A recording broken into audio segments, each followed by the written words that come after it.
سدرہ محسن ہے اور میں آج اس بابرکت دن پر آپ کے ساتھ حضرت یونس علیہ السلام کا واقعہ شیئر کرنا چاہتی ہوں، اس کی کچھ تفصیل بیان کرنا چاہتی ہوں۔ ہم لوگ جانتے ہیں حضرت یونس علیہ السلام کے واقعہ کیونکہ وہ مچھلی کے پیٹ میں 40 دن تک رہے تھے، اور میں اس کی کچھ اور تفصیل بھی بیان کرنا چاہتی ہوں تاکہ لوگوں کو معلوم ہو کہ ان کو کیسے اللہ تعالیٰ نے معاف فرمایا تھا۔ جیسا کہ ارشاد ہوتا ہے، بے شک یونس بھی پیغمبروں میں سے تھا۔ اس کا وہ واقعہ بھی قابل ذکر ہے جو اپنی قوم سے بھاگ کر ایک بھری ہوئی کشتی پر پہنچا، پھر قرآن اندازی میں شریک ہوا اور ہر دفعہ مغلوب ٹھہرا۔ پھر اس کو مچھلی نے نگل لیا اور وہ اپنے آپ کو ملامت کر رہا تھا۔ اس سے آگے حضرت یونس علیہ السلام مچھلی کے پیٹ میں کیسے رہے، یہ سارا میں تفصیل بیان کرنا چاہتی ہوں۔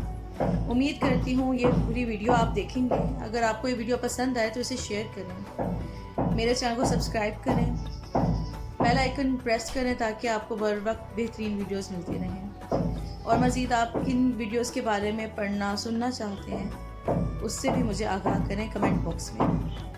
تو شروع کرتے ہیں حضرت یونس علیہ السلام کا واقعہ۔ جس مچھلی نے حضرت یونس علیہ السلام کو نگل لیا تھا، حق تعالیٰ نے اس مچھلی کو حکم دے دیا کہ ہم نے اسے تیری غذا کے لیے تیرے پیٹ میں داخل نہیں کیا، بلکہ تیرے پیٹ کو اس طرح قید خانہ مقرر کیا ہے۔ خبردار، اس کو ایک بال برابر نقصان نہ پہنچے۔ یہ تیرے پیٹ میں اس طرح محفوظ رہے جیسا بچہ ماں کے پیٹ میں محفوظ رہتا ہے۔ چنانچہ مچھلی دریا میں اپنا منہ باہر نکال کر چلتی تھی تاکہ حضرت یونس علیہ السلام کا دم نہ گھٹے۔ تفسیر کشف الرحمن۔ وہ مچھلی روم کے دریا بطحنہ میں پہنچی، پھر وہاں سے دجلہ آئی۔ ابن کثیر میں ہے کہ مچھلی بحر اخضر سے آئی تھی اور اس کو جناب باری کا فرمان صادر ہوا کہ وہ دریاؤں کو چیرتی اور پھاڑتی ہوئی جائے اور حضرت یونس علیہ السلام کو نگل لے، لیکن نہ تو اس کا جسم زخمی ہو اور نہ ہی کوئی ہڈی ٹوٹے، کیونکہ وہ مچھلی کی غذا نہ تھے۔ ان کو اللہ تعالیٰ نے مچھلی کے پیٹ ان کے لیے قید خانہ مقرر کیا تھا، تو اسی لیے مچھلی کو حکم ہوا تھا کہ ان کا جسم بھی زخمی نہ ہو، ان کی کوئی ہڈی نہ ٹوٹے، ان کو ایک بال برابر بھی نقصان نہ پہنچے، کیونکہ وہ اللہ تعالیٰ کے پیغمبر تھے۔ چنانچہ اس مچھلی نے پیغمبر خدا کو نگل لیا اور سمندروں میں چلنے پھرنے لگی۔ حضرت یونس علیہ السلام جب پوری طرح مچھلی کے پیٹ میں چلے گئے تو آپ کو خیال گزرا کہ میں مر چکا ہوں، لیکن جب ہاتھ پاؤں کو ہلایا تو زندگی کا یقین کر کے وہیں کھڑے ہو کر نماز شروع کر دی اور اللہ سے عرض کی کہ اے پروردگار، میں نے تیرے ایسی جگہ کو مسجد بنایا جہاں کوئی نہ پہنچا ہوگا، اور ساتھ ہی تسبیحات شروع کر دی، جیسا کہ ارشاد ہے۔ اور مچھلی سورہ یونس میں ہے ترجمہ، اور مچھلی والے یونس کا تذکرہ کیجیے جب وہ اپنی قوم سے خفا ہو کر غصے کی حالت میں چلے گئے اور انہوں نے یہ سمجھا کہ ہم ان پر کوئی داروگیر نہ کریں گے، پھر انہوں نے سخت تاریکیوں میں پکارا کہ اے خدا، تیرے سوا کوئی معبود نہیں ہے اور تو جملہ ایوب سے منزہ ہے، بے شک میں ہی قصوروار ہوں۔ بس ہم نے ان کی دعا قبول کر لی اور ان کو مصائب سے نجات دی، اور ہم ایمان لانے والوں کو اسی طرح نجات دیا کرتے ہیں۔ حضرت یونس علیہ السلام کی خفگی کا معاملہ 3 بار پیش آیا۔ پہلی بار تب جب ان کو نینوا جانے کا حکم ہوا، دوسری بار تب جب قوم نے ایمان لانے سے انکار کیا، تیسری بار جب ان کو اطلاع ملی کہ عذاب نہیں آیا۔ قصص القرآن میں ہے یہ سب۔ ابن ابی حاتم کی ایک حدیث ہے کہ حضرت یونس علیہ السلام نے جب مچھلی کے پیٹ میں ان کلمات کو کہا تو دعا عرش خداوندی کے ارد گرد منڈلانے لگی، اور فرشتوں نے کہا خدایا یہ آواز تو بہت درد والی ہے، لیکن اس آواز سے ہمارے کان ناشنا ہیں۔ فرمایا اب پہچان لو کہ یہ کس کی آواز ہے۔ عرض کیا نہیں پہچانا۔ فرمایا یہ میرے بندے یونس علیہ السلام کی آواز ہے۔ فرشتوں نے کہا وہی حضرت یونس علیہ السلام جن کے نیک اعمال اور مقبول دعائیں ہمیشہ آسمان پر چڑھتی رہتی ہیں، خدایا ان پر تو ضرور رحم فرما، ان کی دعا قبول فرما لے۔ وہ تو آسانیوں میں بھی تیرا نام لیا کرتے تھے، ان کو بلا سے نجات دے دے۔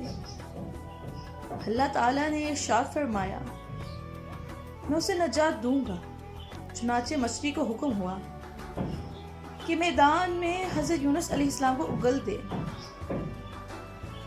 اس نے تعمیل حکم میں آپ علیہ السلام کو اگل دیا۔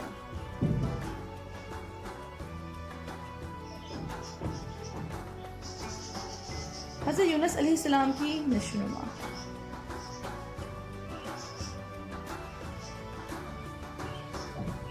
سب سے پہلے میں آپ کو بتاؤں گی کہ جب حضرت یونس علیہ السلام کو مچھلی نے اگل دیا تھا تو آپ انعام خداوندی کیا ہوتی۔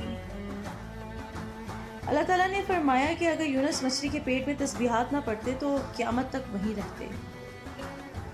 بس اگر یہ بات نہ ہوتی کہ وہ یاد کرتا تھا پاک صاف کو، تو اسی مچھلی کے پیٹ میں اس دن تک پڑا رہتا جس دن مردے زندہ کیے جائیں گے۔ اس آیت سے یہ سمجھنا غلط ہے کہ اگر یونس علیہ السلام تسبیح نہ کرتے تو وہ مچھلی قیامت تک زندہ رہتی، بلکہ مطلب یہ ہے کہ اس مچھلی کے پیٹ ہی کو حضرت یونس علیہ السلام کی قبر بنا دیا جاتا۔ 40 دن کے بعد آپ علیہ السلام کو مچھلی کے پیٹ سے رہائی ملی۔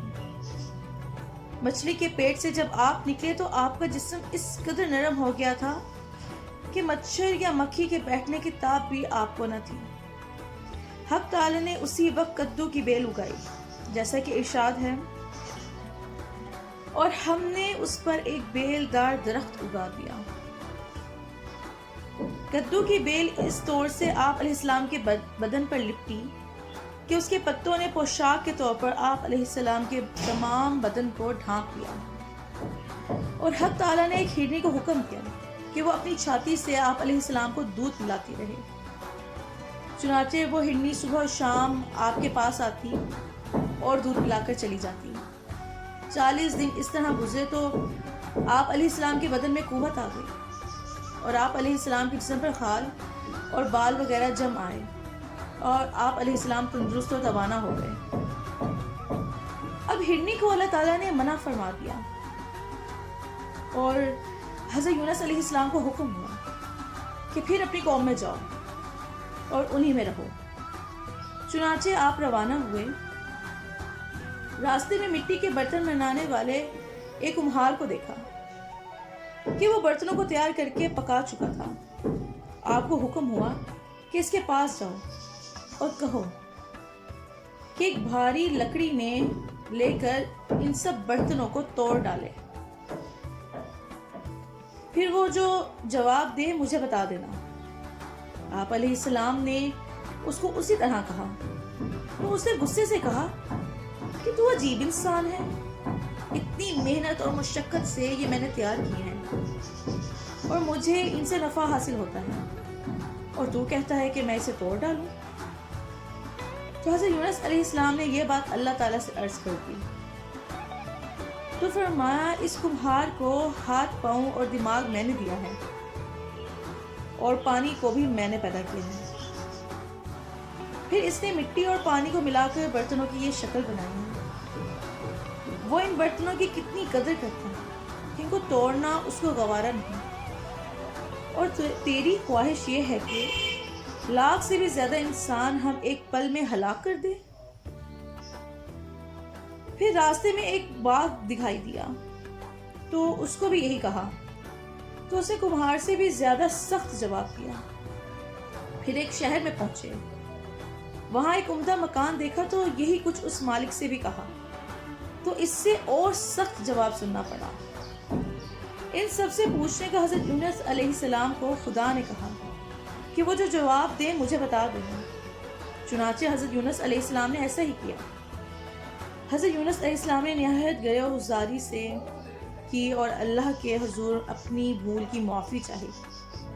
پھر حق تعالیٰ نے آپ کو اپنی رحمت سے سرفراز فرمایا۔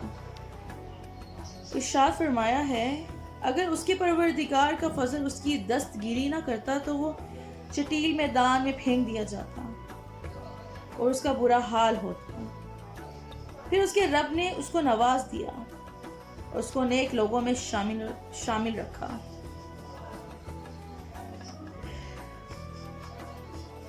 اگر آپ کو یہ ویڈیو پسند آئی اور آپ چاہتے ہیں کہ میں حضرت یونس علیہ السلام کا واقعہ مزید بیان کروں، اس سے آگے کیا ہوا یہ آپ کو بتاؤں، تو مجھے کمنٹ باکس میں ضرور بتائیے گا۔ اگلی ویڈیو تک کے لیے اجازت دیں۔ اللہ نگہبان۔